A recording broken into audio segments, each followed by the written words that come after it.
विश्रमुयामदेवाः भद्रं पश्येमाचमुज्जत्राः स्थिरैरङ्गैः पुष्पांसस्तनोभिर्व्यसेमहि देवहि कन्यदायुः स्वस्ति न इन्द्रो वृद्धस्रवाः स्वस्ति न पूषा विश्ववेदाः स्वस्ति नस्तार्क्ष्यो अरिष्टनेमिः स्वस्ति नो बृहस्पतिर्दधातु।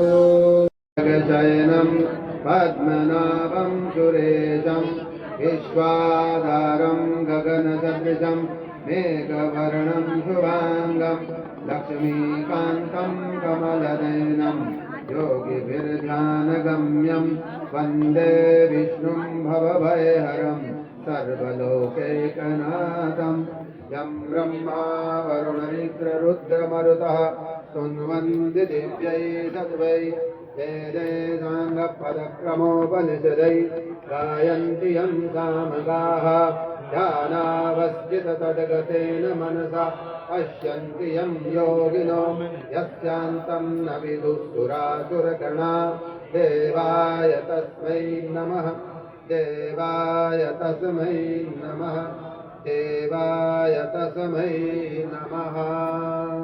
तीसरा ध्यान ओम श्री परमात्मने नमः। तृतीयोऽध्याय अर्जुनोवाच जायसे चेत् कर्मणस्ते मता बुद्धिः जनार्दन तत्किं कर्मणि घोरे मां नियोजसि केशव यामिश्रेणेव वाक्येन बुद्धिं भोजसि मे तदेकं वद निश्चित्य येन श्रेयो वामाप्नुयाम्। श्रीभगवानुवाच लोकेऽस्मिन् द्विविधा निष्ठा पुरा प्रोक्ता मया नघ ज्ञानयोगेन साङ्ख्येन कर्मयोगेन न कर्मणामनारम्भात् निष्कर्म्यं पुरुषोऽश्नुते न च सन्न्यासनादेव सिद्धिं समधिगच्छति नैकति क्षणमपि जातु तिष्ठत्य कर्मकृत् कार्यते यवजा कर्म सर्वः प्रकृतिजैर्गुणैः कर्मेन्द्रियाणि संयम्य यास्ते मनसा स्मरन् सर्वेन्द्रियार्थान् विमूढात्मा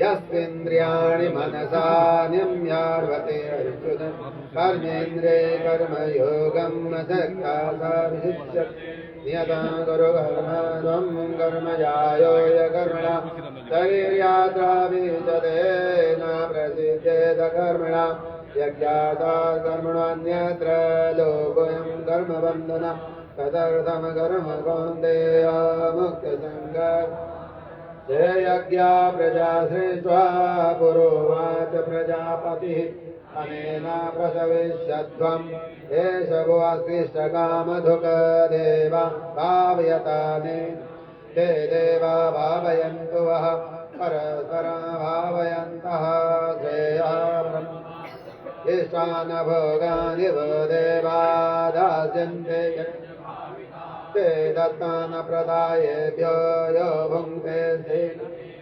यज्ञशेषाशिनः सन्तो मुच्यन्ते सर्वकिल्बिषु भुञ्जते ते त्वकं पापाये पचन्त्यात् अन्नात् भवन्ति भूतानि पर्जन्यादन्नसम्भवा यज्ञात् भवति पर्जन्यो यज्ञकर्मसमुद्भवा कर्म ब्रह्मोद्भवं विद्धे ब्रह्माक्षरसमुद्भवम् तस्मात् सर्वगतं ब्रह्म नित्यं यज्ञे एवं प्रवर्तितं चक्रं नानुवर्ततीयः अघायुन्द्रियारामो मोघं पार्थ स जीवति यस्त्वात्मरतिरेव स्यादात्मतृप्तयजमानवा आत्मन्येव च सन्तुष्टः तस्य कार्यं न विद्यते नैव तस्य कृतेनार्थो नाकृतेनेह कश्चन नाचास्य सर्वभूतेषु कश्चिदर्थव्यपाश्रया तस्मात् असक्ता सततं कार्यं कर्म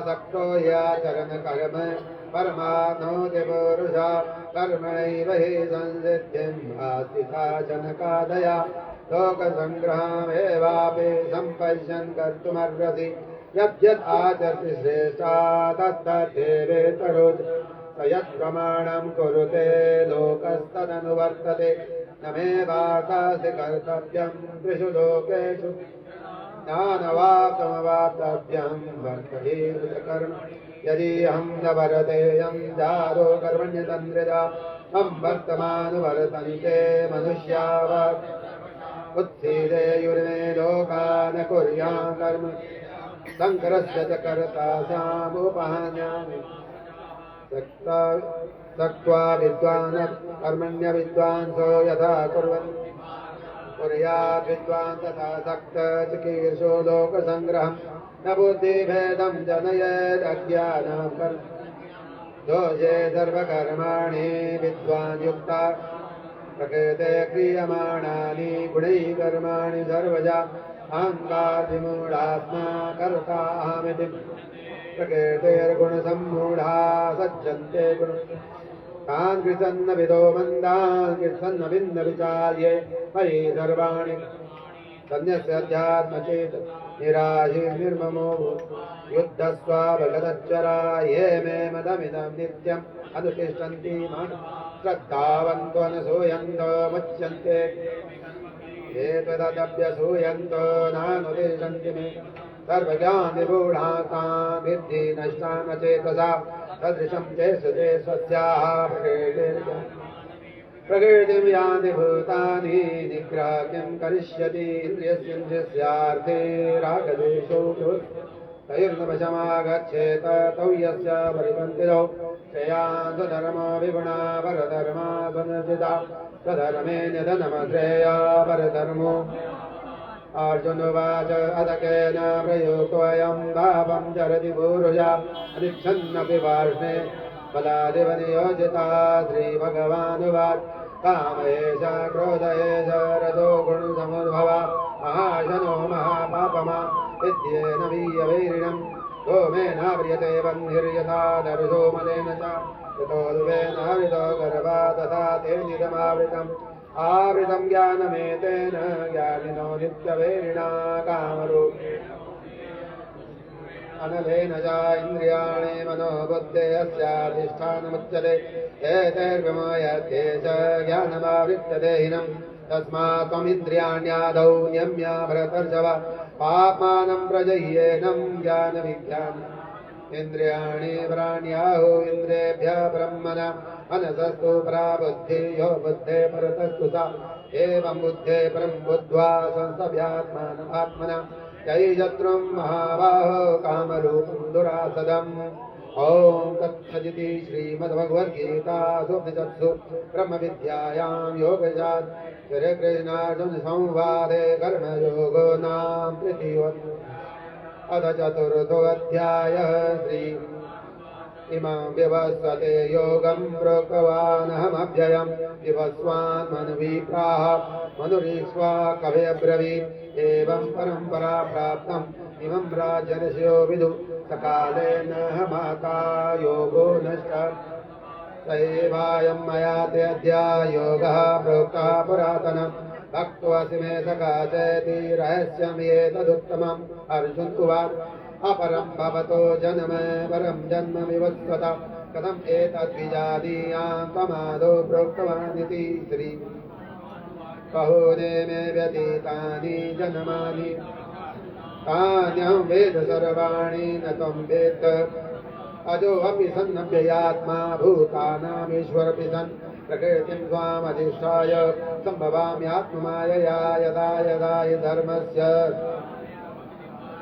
अभ्युत्थानमधर्मस्य तदात्मानं सृजाम्यहं परित्राणाय साधूनां विनाशाय च दुष्कृतां कर्मसंस्थापनार्थाय सम्भवामि युगे जन्म कर्म च मे दिव्यम् एवं यो वेति तत्त्वता त्यक्त्वा देहं पुनर्जन्म नाति मामेति सुवर्जुन ईतरागभयक्रोधामन्मया मामुपास्य वैभव ज्ञानतपसा पूता मदभावमागता एता मां प्रपद्यन्ते तान् तदेव भजाम्यहं मम वर्तमानुवर्तन्ते मनुष्याः काङ्क्षन्ता कर्मणा सिद्धिं यजन्त देवतां विप्राये मानुषे लोके सिद्धिर्भवति चातुर्वर्ण्यमया श्रेष्ठा गुणकर्म विभागजा तस्य कर्तारमपि मां विद्याकर्तारमव्ययं न मां कर्माणि लिम्पन्ति न मे कर्मफले स्त्रिया इति मां यो विजानाति कर्मभिर्न स बध्यते एवं ज्ञात्वा कृतं कर्म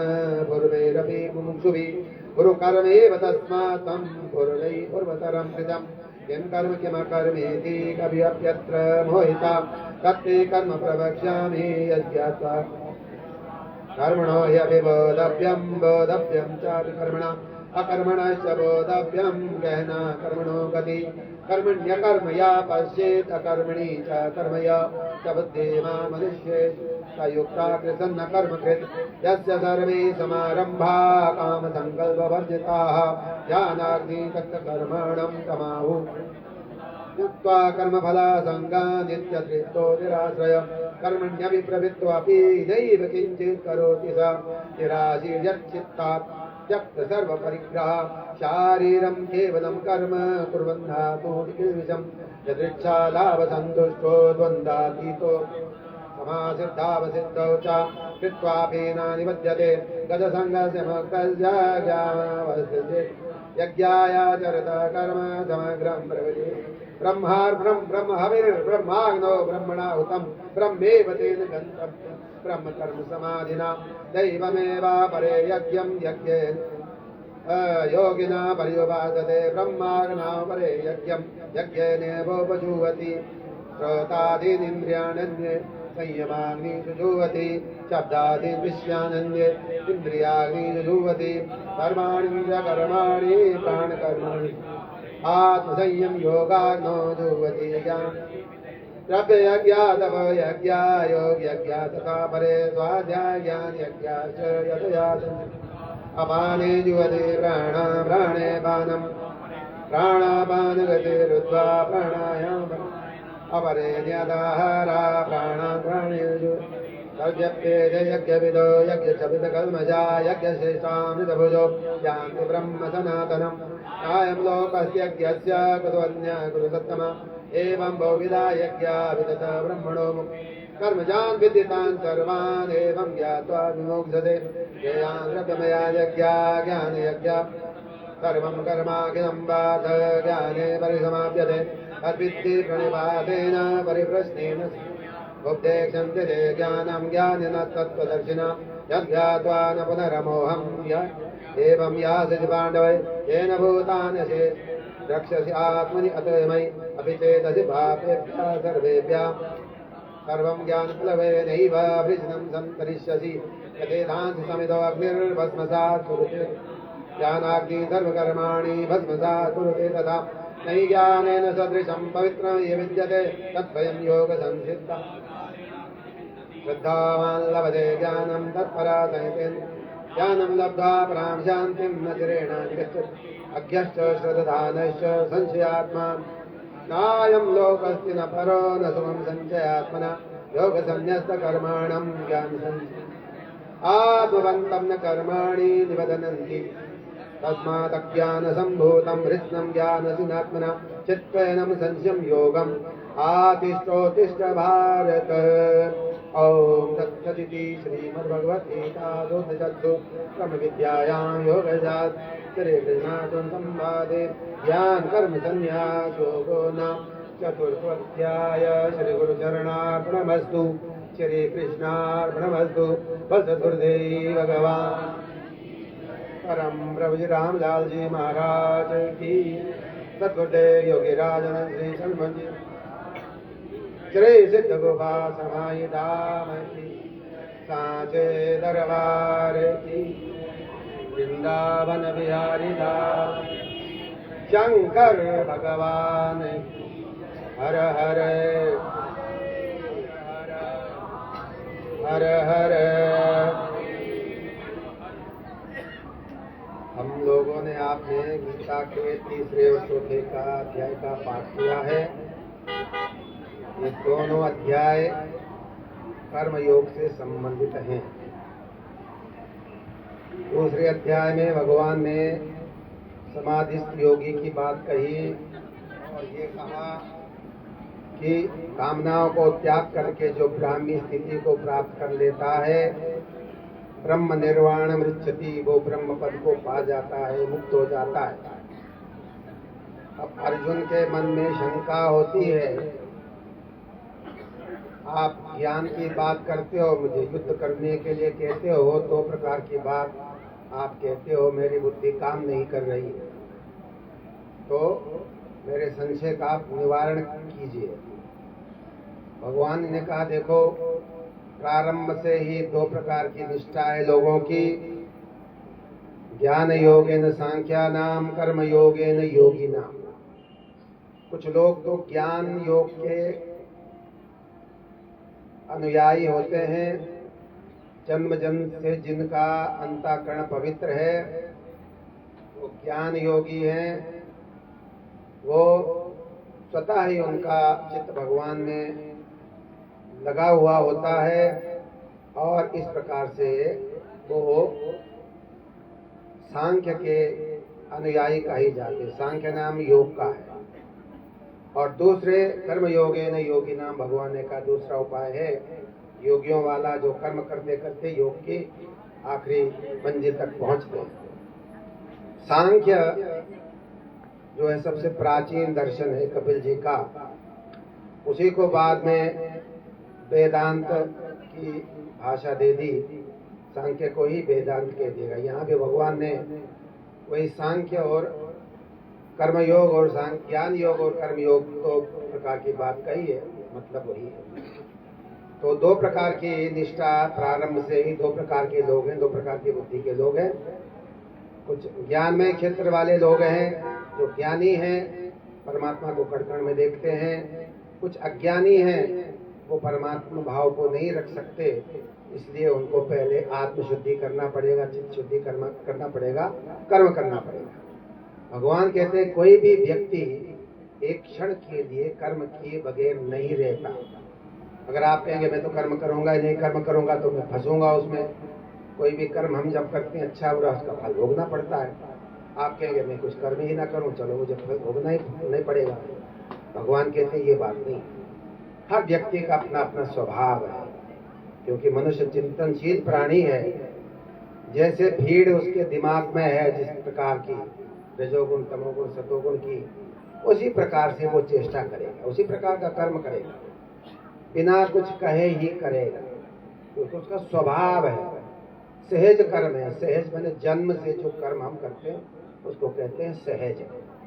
तो हम लोगों का स्वभाव सहज होता है, तो जन्म से ही जिस प्रकार के हमारे संस्कार होंगे उसी प्रकार से हम अपने कर्म में प्रवृत्त होते हैं। तो भगवान ने कहा जब कोई भी व्यक्ति एक क्षण के लिए भी कर्म किए बगैर नहीं रहता है तो व्यक्ति को अपने विचार के अनुसार कर्म करना चाहिए, क्योंकि जो कर्म नहीं करता है, आप कहेंगे मैं कर्म नहीं करूंगा, कर्मेंद्रियाणि संयम्य या आस्ते मनसा स्मरन् इंद्रियार्थान विमूढ़ात्मा मिथ्याचार स उच्यते।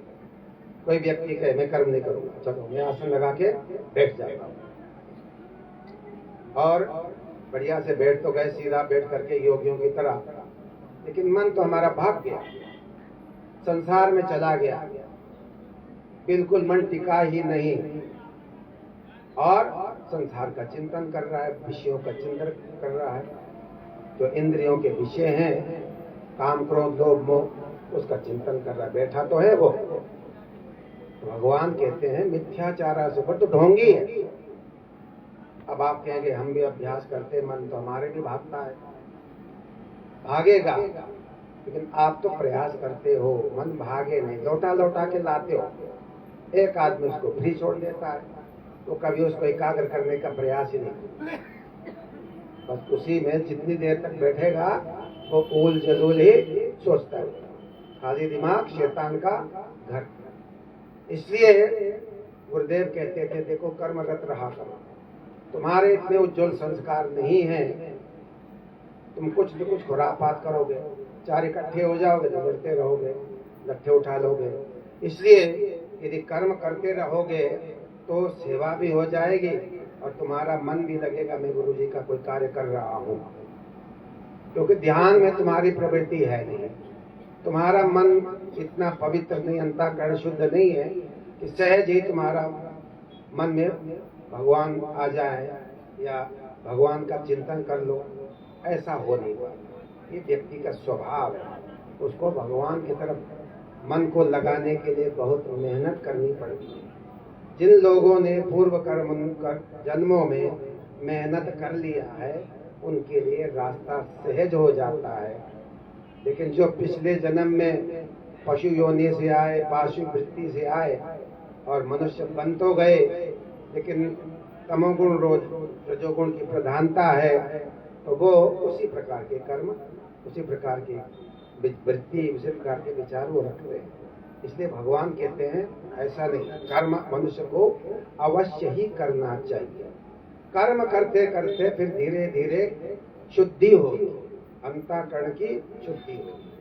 तो कैसा कर्म करना चाहिए हम लोगों को? एक कर्म तो होता है रोजी रोटी के लिए, वो तो हम लोग करते ही, लेकिन साथ साथ हम कर्म योग करें। हम लोग इस समय पाठ कर रहे हैं, कर्म योग है, स्नान कर रहे हो, कर्म योग है, या जो भी जितना भी हम कार्य कर रहे हैं सब कर्म योग से संबंधित है। अर्थात हमारा लक्ष्य है योग की प्राप्ति, अंतःकरण की शुद्धि। उसके जो अनुषंगिक कर्म है, उसके जो सहयोगी कर्म है वो कर रहे हैं। स्नान करना, पाठ करना, जप करना, ये हमारे सहयोगी कर्म है। भागवत में बहुत सुंदर श्लोक आया जो मुझे याद आ रहा है। महर्षि जी, दानम सधर्मो नियमो यमश्च सुतम च कर्माणि च सद्वृतानि सर्वे मनो निग्रह लक्षणांता परो ही योगा मनसा समाधि। भगवान ने उद्धव को योग का उपदेश दिए हुए कहा है, देखो दान करते हम लोग, अमावस्या परसों है, आप लोग दान करोगे, गुप्त भिखारियों को दीजिए, ब्रह्मचारियों को भी दीजिए, भैया ले ले, पता नहीं पचा पाएंगे कि नहीं पाएंगे, लेकिन ब्रह्मचारी ले लेते हैं। आप तो करोगे ही, आपका कर्तव्य है, लेना हमारा कर्तव्य है, और उसको हम किस प्रकार से उसका निपटारा करते हैं वो दूसरी बात। तो दान करना चाहिए, तीर्थ में दान जरूर करना चाहिए। तो कुछ लोग दान में प्रवृत्त है, दानम प्रवृत्ति होती है मनुष्य की, और ये अच्छी बात है, आदत बनी रहेगी तो फालतू है, उसका सदुपयोग करो, समाज में बांटो। स्वधर्मो, स्वधर्म में अपने धर्म का पालन, जो सहज आपको जन्मजात जो कर्म मिला हुआ है उसका हमें निर्वाह करना चाहिए। दानम स्वधर्मो, है ना, नियमो यमश्च, यम और नियम का पालन करते हैं, सत्य बोलते हैं, हिंसा का पालन करते हैं, ब्रह्मचर्य का पालन करते हैं, अपरिग्रह का पालन करते हैं और अस्तेय का पालन करते हैं, और नियम शोच संतोष तप स्वाध्याय ईश्वर प्रणिधान जो पातंजल दर्शन में किया गया है इसका हम लोग पालन करते हैं, इसको कहते हैं नियमो यमश्च। श्रुतम च कर्माणि, श्रुतम मैंने वेद, वैदिक कर्म हम लोग करते हैं, हवन आदि करते हैं या जो भी धार्मिक कार्य है वो हम करते हैं। श्रुतम च कर्माणि च सद्व्रतानि च, सद्व्रत करते, अच्छे व्रत, एक टाइम भोजन करते हो, गंगा स्नान करते हो, किसी के प्रति कटु भाषा का प्रयोग नहीं करते हो, तीर्थ में आकर के बड़े सौम्यता शालीनता से आप रहते हो, गंदगी नहीं करते हो, लेकिन तुम लोग करते हो, हम लोग करते हैं, हाँ, जगह जगह खा लेते हैं, फेंक देते हैं, गद्दे के नीचे डाल देते हैं, तो ये हम लोग यहाँ करके पाप भी करते हैं। जितना पुण्य हम करते हैं उतना पाप भी हम लोग करते हैं, तो इस बात का ख्याल रखना चाहिए। शौचालय में पानी भी नहीं डालते हो, ये शिकायत आई है, तो यहाँ पर आए हैं आप लोग, हम लोग दूर दूर से आए हैं, थोड़ा यहाँ पर अपने को अलर्ट रखते हुए, सावधान रखते हुए सब कार्य करें। हमारे कार्य, हाँ, जो कार्य करता है इन वो लोग हमें बाद में बददुआ न दें कि कौन जानवर था यहाँ चला गया गंदा ज्यादा करके, तो ऐसा हमें ख्याल रखना चाहिए। सद्व्रतानि च, अच्छे कर्म करने चाहिए। तीर्थ में रहना बहुत सावधानी का कार्य है ना। तो गुरुदेव कहा करते थे, है ना, तीर्थ क्षेत्रे कृतम पापम, अन्य क्षेत्रे कृतम पापम, तीर्थ क्षेत्रे विनश्यति, तीर्थ क्षेत्रे कृतम वज्रलेपो भविष्यति। तो ये हम लोगों की ख्याल रखने वाली बात है। यहाँ कोई भी आपकी एक्टिविटीज, कोई भी विचार, कोई भी क्रिया, ये आपके विरुद्ध जाएगा, कोई इसका परिणाम भोगना पड़ेगा। भजन करते हैं उसका भी 10 गुना भजन मिलता है, यहाँ फल मिलता है।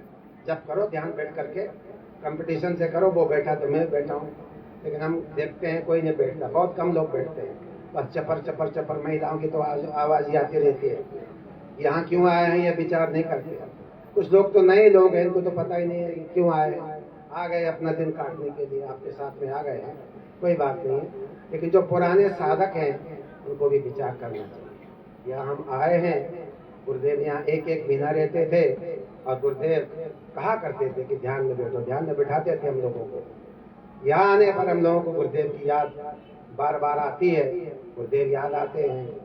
ये हमारे हम सबके लिए बहुत, है ना, सुखद बात भी है और थोड़ा थोड़ा दुखद भी है, क्योंकि गुरुदेव हमारे सामने प्रत्यक्ष नहीं है। तो हाँ, निजी कार्यक्रम, क्योंकि एक महीना रहते थे निजी कार्यक्रम, और उस समय जो प्रवचन की श्रृंखला चलती थी वो रिकॉर्ड लोगों ने किया था, थोड़ा थोड़ा डर डर के। उस समय गुरुदेव ज्यादा रिकॉर्डिंग नहीं करने देते थे, फिर भी लोग डर डर के चुपके से कर लिया करते थे। वही टूटे टूटे लोगों के पास थोड़ा बहुत है, लेकिन एक महीने का कार्य, खास करके 89 का 1 महीने का रहा यहाँ पर, और बड़े बढ़िया बढ़िया प्रवचन उस समय गुरुदेव ने दिया। क्योंकि बाहर जो प्रोग्रामों में क्या है, 2 दिन 3 दिन कुछ विषय प्रारंभ करते थे, दूसरी जगह चले गए, तीसरी जगह चले, वो रह जाते। लेकिन यहाँ पर जो विषय प्रारंभ किया गुरुदेव ने, उसको पूरा समझाने का प्रयास करते थे, और सारा अध्याय लगभग 2-3 बार हो जाता था, 2 अध्याय इसी प्रकार से गुरुदेव पाठ कराया करते थे। तो यहाँ पर सुतम सद्वृत की बात आई कि अच्छे अच्छे काम करना चाहिए तीर्थ में। सर्वे मनो निग्रह लक्षणांता, इन सब का परिणाम क्या है, हम चाहते क्या है ये सब कर्म करके। वस्तुतः इन सब कर्मों का फल तो होता है स्वर्ग, लेकिन यदि साधक है वो कहे कि नहीं मुझे मन की एकाग्रता प्राप्त हो, तो वही यहाँ भगवान ने कहा सर्वे मनो निग्रह दक्षिणांता। इन सब का परिणाम यह है कि हमारा मनो निग्रह हो जाए, मन हमारा एकाग्र हो जाता है, पुण्य के प्रभाव से। जब तक हमारे पास पुण्य नहीं होगा मन एकाग्र नहीं होगा। तो इसलिए मन को एकाग्र करने के लिए हम लोगों को पुण्य की पूंजी चाहिए। मनोनिग्रह लक्षण का जो आप कर्म करते हैं, भगवान कहते हैं इसका परिणाम ये होगा कि आपका मन एकाग्र होगा, जिसको आप समाधि कहते हैं। परो ही योगो मनसा समाधि, मन का अपने अंदर लीन हो जाना, परम चेतन की ओर मुड़ जाना और उसमें लय हो जाना ही योग है। तो हमारे सब इस प्रकार के धार्मिक कार्यों का फल है मन की एकाग्रता, समाधि की प्राप्ति। परो ही योगो मनसा समाधि, मन का समाहित हो जाना, अपने आत्मा में लीन हो जाना। तो इस प्रकार भगवान ने कहा कर्म हर व्यक्ति को करना चाहिए। चौथे अध्याय के प्रारंभ में भगवान योग की बात प्रारंभ करते हैं। ये कहा अर्जुन, मैंने ये योग की बात सबसे पहले सूर्य को दिया, सूर्य को मैंने बताया, मैंने सूर्य पे शक्तिपात किया भगवान कृष्ण ने उस समय में सृष्टि के आदि। इमं विवस्वते योगम प्रोक्तवान हम अव्ययम विवस्वान मनवे प्राह मनुरीक्ष्वा कवे अब्रवी। कहते सबसे पहले मैंने सूर्य भगवान को, सूर्य नारायण को ये उपदेश दिया था योग का, योग विद्या का, योग तत्व का। इसके बाद उन्होंने अपने शिष्य मनु को इसका उपदेश दिया। मनु ने इक्ष्वाकु राजा को दिया।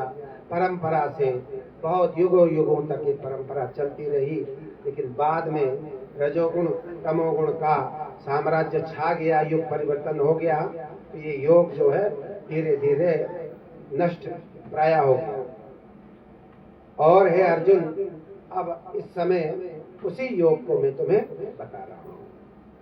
आज मैं उसी योग को तुम्हें बता रहा हूँ, उसका उपदेश कर रहा हूँ। इसलिए भगवान ने कहा मैं ये योग तुम्हें बता रहा हूँ। तो भगवान यहाँ पर कहते हैं देखो कई प्रकार के कर्म हैं, हम लोग करते रहते हैं। स्वाध्याय कर्म भी यज्ञ है, द्रव्य यज्ञ, तपो यज्ञ, योग यज्ञ तथा परे स्वाध्याय ज्ञान यज्ञाश्च यतया संचित व्रता।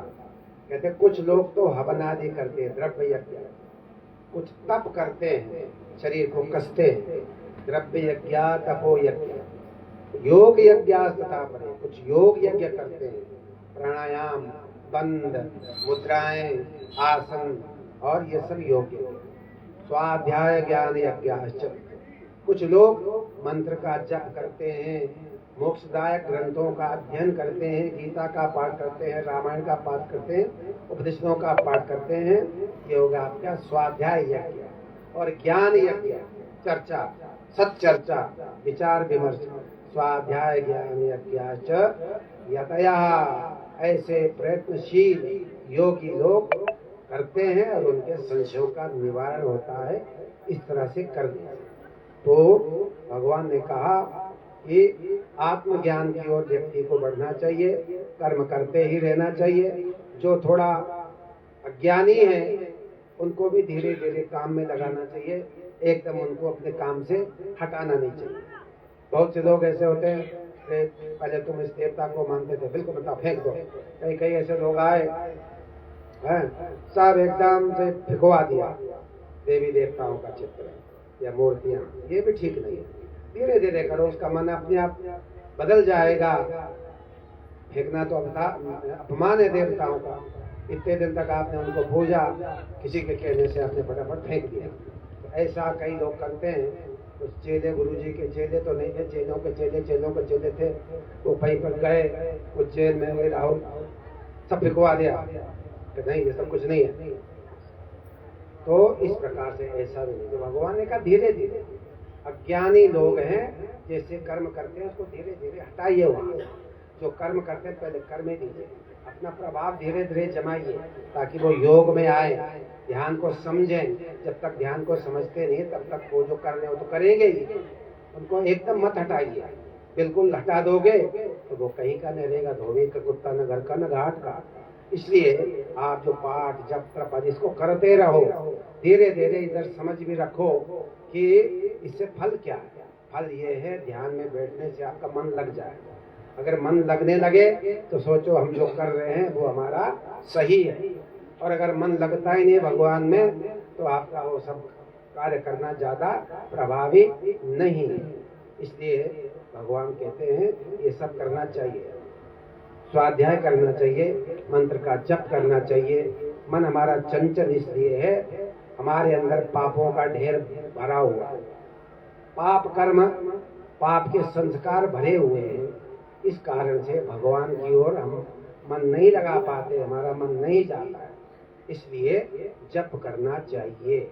2 घंटे जप क्यों करना चाहिए? अगर आपका मन शांत है आपको कुछ जप करने की जरूरत नहीं है, आपको तो सहज भगवान में वृत्ति बन रही है, आपके लिए जप आवश्यक नहीं है। जब उन्हीं लोगों के लिए आवश्यक है जिनका मन अत्यधिक चंचल है, भगवान की तरफ लगता ही नहीं है, इसलिए उनको जप में जोर देना चाहिए। तो भगवान ने कहा देखो धीरे धीरे ज्ञान की तरफ बढ़ोगे, स्वाध्याय करने से, योग के अंगों का अनुष्ठान करने से धीरे धीरे चित्त शुद्धि होगी और तुम्हारा मन भगवान में लगने लगे। तो भगवान कहते हैं देखो ज्ञान की महिमा यहाँ भगवान बताते हैं, आत्मज्ञान की महिमा। नहीं ज्ञानेन सदृशम पवित्रम इह विद्यते, आत्मज्ञान के समान कोई पवित्र करने वाली वस्तु इस दुनिया में नहीं है। आत्मज्ञान होना चाहिए, हमें अपने आत्मा का ज्ञान होना चाहिए। वो ज्ञान होता है समाधि के अभ्यास से। इसलिए भगवान कहते हैं धीरे धीरे समाधि की ओर जाने का प्रयास करो, ज्ञान की तरफ बढ़ो। नहीं ज्ञानेन सदृशम पवित्रम इह विद्यते तत्स्वयं है ना योगा काले नादि विन्दति, समय आने पर अपने आप समाधि की प्राप्ति होगी। योग की तरफ बढ़ने का प्रयास करना चाहिए और योग के समान पवित्र करने वाली दूसरी कोई वस्तु नहीं है। इसलिए योगिना कर्म कुर्वन्ति संगम त्यक्त्वा आत्मशुद्धये, योगी लोग यौगिक अनुष्ठान को करते रहते हैं। आत्मशुद्धि के लिए क्यों करते हैं? आत्मशुद्धि के लिए, इसलिए कर्म करते ही रहना चाहिए। ये भगवान की आज्ञा है अर्जुन के माध्यम से हम लोगों को। भगवान कहते देखो जो बाहर के विषयों से जो अपने मन को हटा लेता है उसकी आत्मा को जो सुख मिलता है वो अक्षय सुख को प्राप्त करता है। ब्रह्म योग युक्त आत्मा है, ब्रह्म योग में आरूढ़ हो गया है, ब्रह्म का स्पर्श उसको होने लगा है, ब्रह्म के क्षेत्र में, ब्रह्म ज्ञान के क्षेत्र में पहुंच गया है और उसको बहुत आनंद मिलता है, उसकी आत्मा को आनंद मिलता है। इसलिए ऐसा व्यक्ति आनंद को पाता है। ब्रह्म निर्वाणम ब्रह्म भूत्वाधिगच्छति, ऐसा व्यक्ति जो ध्यान में ही आनंदित रहता है। अंतः सुखो अंतरारामा, अपने अंदर आत्मज्ञान में ही सुख का अनुभव कर रहा है, अपने इष्ट के ध्यान में ही सुखी हो रहा है, और अथवा अंतर ज्योति में ही अपने मन को लीन कर रहा है। ऐसा योगी ब्रह्म निर्वाण को प्राप्त होता है और ब्रह्म भूत्वाधिगच्छति, अंत में ब्रह्म स्वरूप हो जाता है वो। ऐसा भगवान कहते हैं। लभन्ते ब्रह्म निर्वाणम ऋषिया क्षीण कल्मषा, ऋषियों ने अपने पापों को नष्ट करके योग के द्वारा इन्होंने ब्रह्म निर्वाण को प्राप्त किया है, ब्रह्म पद को प्राप्त किया है। उनके अंदर कोई संशय नहीं रहता। ऐसे लोग सब प्राणियों के हित में लगे रहते हैं। काम क्रोध वियुक्ता नाम यति नाम यत चेतसाम अभितो ब्रह्म निर्वाणम वर्तते विदितात्मा। यदि हम काम और क्रोध को त्याग दें, कामनाओं का अधिक से अधिक त्याग कर दें, जितनी शरीर के लिए आवश्यक है, बस शरीर को ठीक रखने के लिए, ताकि हमारा भजन हो, इस शरीर के द्वारा ही भजन होगा। शरीर हमारा स्वस्थ रहे, ठीक रहे, इसको रोटी कपड़े और मकान इस शरीर को जरूर दो, क्योंकि शरीर माध्यम खलु धर्म साधनम। जब शरीर ही नहीं रहेगा कौन भजन करेगा? और दूसरे प्राणी भजन नहीं करते, केवल मनुष्य ही भजन करता है। इसलिए मनुष्य जन्म की बहुत मनुष्य का बहुत महत्व है। गुरुदेव कहा करते थे, दुर्लभो मानुषो जन्म। हम लोग इस जन्म की महत्ता को नहीं समझते। हम समझते हैं बस सहज में ही हम आ गए और खूब मौज उड़ाओ, खाओ पियो मौज उड़ाओ। लेकिन समय जा रहा है। हम समझते हम बूढ़े हो गए, देखो 71 वर्ष का हो गया हूँ, 72 वर्ष का हो गया हूँ, सफेद दाढ़ी हो गई है, लोग कहेंगे बहुत सीनियर ऋषि है ये, है ना। लेकिन हम इस बात से दुखी नहीं होते कि मेरा समय तो बहुत तेजी से जा रहा है, अब मृत्यु के निकट आ गए, अब तो ज्यादा से ज्यादा भजन करना चाहिए। लेकिन वो तो इस अहंकार में रहता है, मेरी आयु तो बहुत, मैं तो बहुत सीनियर हो गया, 71 का, 72 का, 75 का, 80 का हो गया है, तो वो 10 आदमी के समय में बहुत, अरे सबसे सीनियर हूँ, मुझे 50 साल हो गए गुरुदेव से दीक्षा लिया। अरे मैं 50 साल में, आप पूछो अपने से कितना क्या प्राप्त किया, है ना। तो हम लोगों को इस बात पर विचार करना चाहिए। तो भगवान कहते हैं जिनके काम और क्रोध को जिन्होंने त्याग दिया है, ऐसे योगी यत चेतसाम, जो अपने मन को एकाग्र कर लेते हैं, जिनका मन एकाग्र है, काम और क्रोध को जिन्होंने त्याग दिया है, ऐसे लोगों के लिए तो परमात्मा चारों ओर है। अभी तो ब्रह्म निर्वाणम वर्तते विदितात्मना, जो अपने आत्मा में, आत्मज्ञान में, आत्मनिष्ठा में लीन रहते हैं, उनके लिए तो चारों तरफ दोनों ओर परमात्मा ही परमात्मा है। उसको परमात्मा को ढूंढने के लिए कहीं तीर्थ में, गंगा में, जमुना में, किसी तीर्थ में जाने की जरूरत नहीं है। कहते हैं जिसने काम, क्रोध, ईर्ष्या, द्वेष जिसको छोड़ दिया है और अपने आत्मज्ञान को प्राप्त करने के लिए समाधि में लीन रहता है, ऐसे लोगों के लिए, ऐसे साधकों के लिए तो परमात्मा उसके सबसे निकट में है। उपनिषदों में आया परमात्मा आपके सबसे निकट में है, और जो अज्ञानी है उनके लिए दूर है, उनके लिए तो 7वें आसमान के ऊपर में रहता है। और योग ये कहता है, भगवान गीता में ये कहते हैं, मैं तो तुम्हारे सबसे निकट में हूँ। तो इसलिए सबसे पहले साधक को, भक्त को, हम लोगों को ये सोचना है कि परमात्मा हमारे अंदर है, सबसे निकटस्थ है भगवान। ये भगवान ने यहाँ गीता में कई बार, इसलिए भगवान कहते हैं योग अभ्यास करना चाहिए साधकों को। तो भगवान यहाँ पर अंतिम श्लोकों में ये कह रहे हैं, देखो योग संन्यस्त कर्माणम, योग के द्वारा, समाधि के द्वारा जिनके कर्म फल नष्ट हो गए, जब तक कर्मों का बीज रहेगा, चित्त में कर्माशय रहेगा, हमें बार बार जन्म लेना ही पड़ेगा। जब तक वो हमारा खाता खत्म ना हो जाए कर्मों का, तब तक हमें जन्म लेना पड़ेगा। उस बीज को, कर्म के बीज के भंडार को नष्ट करने के लिए योग में समाधि का अभ्यास बताया।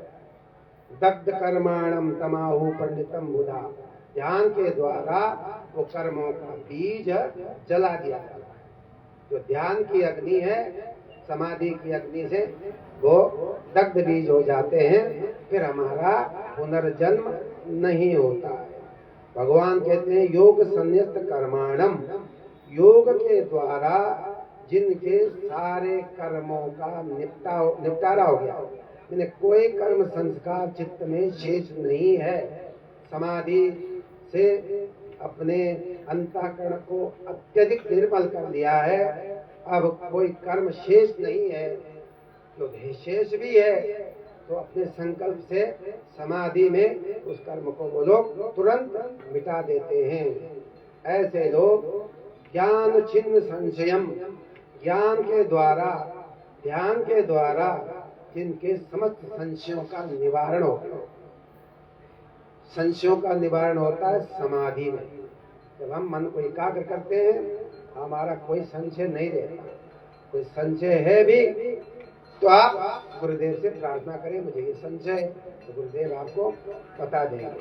तो आत्मवंतम न कर्माणि निबधनन्ति धनंजया, हे धनंजय, जो आत्मवान है, आत्मनिष्ठ है, अपने आत्मा के अस्तित्व को जो समझ चुका है, आत्मनिष्ठ है, योगनिष्ठ है जो व्यक्ति, जो साधक, उसको कोई कर्म बंधन में नहीं डाल सकते। वो कोई कर्म बंधन में नहीं डालता। जो समाधि में लीन लेते हैं, उस अग्नि के सामने सब जितने भी बीज है कर्मों के, वो दग्ध प्राय हो जाते हैं, उनका नाश हो जाता है। इसलिए भगवान कहते हैं योग की अग्नि को अपने अंदर प्रकट करो। इसलिए अर्जुन, अज्ञान से उत्पन्न जो तुम्हारे अंदर संशय उत्पन्न हो गया है, इसको ज्ञान रूपी तलवार से काट डालो। इस संशय को ज्ञान रूपी तलवार से उसका छेदन कर लो, संशय को निवारण कर लो। चित्तेनम संशयम, इस संशय का छेदन कर लो और योग में आरूढ़ हो जाओ। योगम आत्तिष्ठ, योग में बैठ जाओ, समाधि में बैठ जाओ। और इसलिए उठो, उत्तिष्ठ, उठो और समाधि का अभ्यास करो। इसलिए भगवान की आज्ञा हम सब लोगों के लिए यही है कि हम अधिक से अधिक ध्यान अभ्यास करें, मंत्र का जप करें और तीर्थ में आने का अपनी ये जो यात्रा है इसको सफल बनाएं। और जो इलाहाबाद के रहने वाले हैं, जो यहाँ एक बिना रहेंगे, इनका एक प्रकार से तो कल्पवासी है, सब कुछ आप लोगों को मिल रहा है, तो आप लोगों को ज़्यादा करनी चाहिए और हम लोगों को, आप लोगों को देख के प्रेरणा मिले, है ना। विष्णु जी ये बहुत बैठते हैं वैसे, पर पता नहीं कितना क्या करते हैं तो मुझे नहीं पता, लेकिन अभ्यास है ठीक है। तो ऐसे सब लोगों को इस जगह पे हम लोग आए हैं, इसका पूरा पूरा लाभ लें। भजन ज़्यादा करें, मौन लेकर, चपर चपर न करें। महिलाएं थोड़ा ख्याल रखें, डरते। कुछ नए लोग आते हैं तो बात करते ही रहते हैं, और आसपास के जो कुटिया वाले हैं वो भी बात करते हैं। तो एक योग का वातावरण सुबह कम से कम 1 घंटा तो दीजिए, ऐसा वातावरण दीजिए कि कोई शोर शराबा ना हो। अब ये कुंभ के में तरह तरह के लोग आते हैं, नहीं समझ पाते, तो कार्यकर्ताओं को चाहिए कि कम से कम हम लोगों को भी ये सुंदर व्यवस्था दें कि कोई शोर न करे इधर उधर। वहाँ किनारे गेट के पास में कोई कुछ कहता है, कोई कुछ स्पष्ट आवाज़ यहाँ पर आती है, कोई कहता सिलेंडर, कोई कहता चाय पी लो, कोई ये हो गया, कोई ये हो गया, तो बात हम लोगों तक पहुँच जाती है। ये सब नहीं, 1 घंटे के लिए कृपा करो, बाकी दिन भर खूब खाइए, करोड़ी मल के पकौड़ी खाइए, कुछ भी खाइए, खाने पीने की आपको खूब मौज है, लेकिन देखो निपटारा तो इसका भी करना पड़ेगा। मुफ्त का खाना ठीक नहीं है।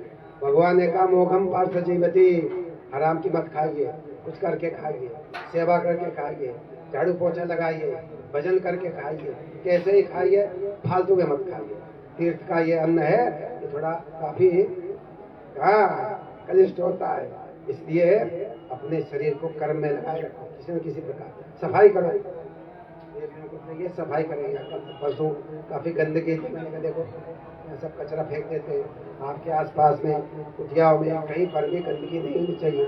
जो बाहर के लोग आते हैं तो देखते अरे आश्रम आपका बड़ा गंदा है, बहुत लोग शिकायत करते हैं।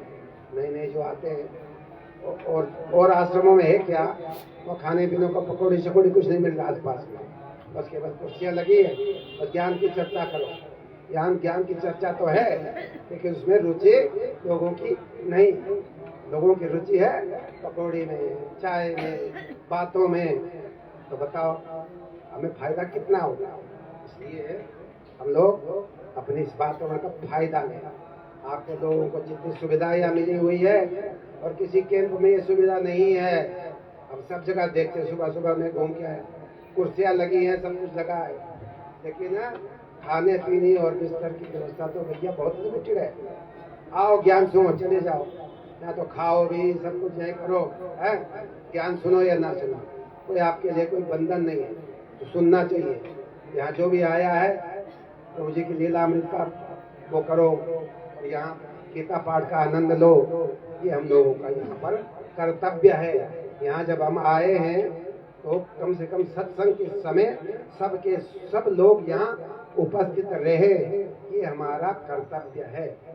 घंटी बज गई है नाश्ते की, आप लोग उसके लिए तैयार हो जाए। इन्हीं शब्दों के साथ वाणी को यहीं विराम देता हूँ। कार्यकर्ताओं को मैं बड़ा शुभकामनाएं देता हूँ। आप लोगों का काफी प्रयास है, आप इस भीड़ को संभाल रहे हो जैसे तैसे, अच्छी बात है। 2 दिन की और बात है, फिर तो कार्यक्रम ढीला होगा, मेहनत कम होगा। बोलो सदगुरुदेव भगवान, परम प्रभु श्री रामदास जी महाराज, सदगुरुदेव योगी राज अनंत श्री चंद्रमोहन जी महाराज, श्री सिद्ध गोपाल समाई सांचे दरबार, श्री वृंदावन बिहारी लाल शंकर भगवान, हर हर हर हर हर हर घर घर घट घट महादेव महादेव। सुबह सुबह ध्यान में बैठे थे, सामने कैंप चला, हे नारायण साधु महाराज आओ, चाय पियो, नाश्ता करो।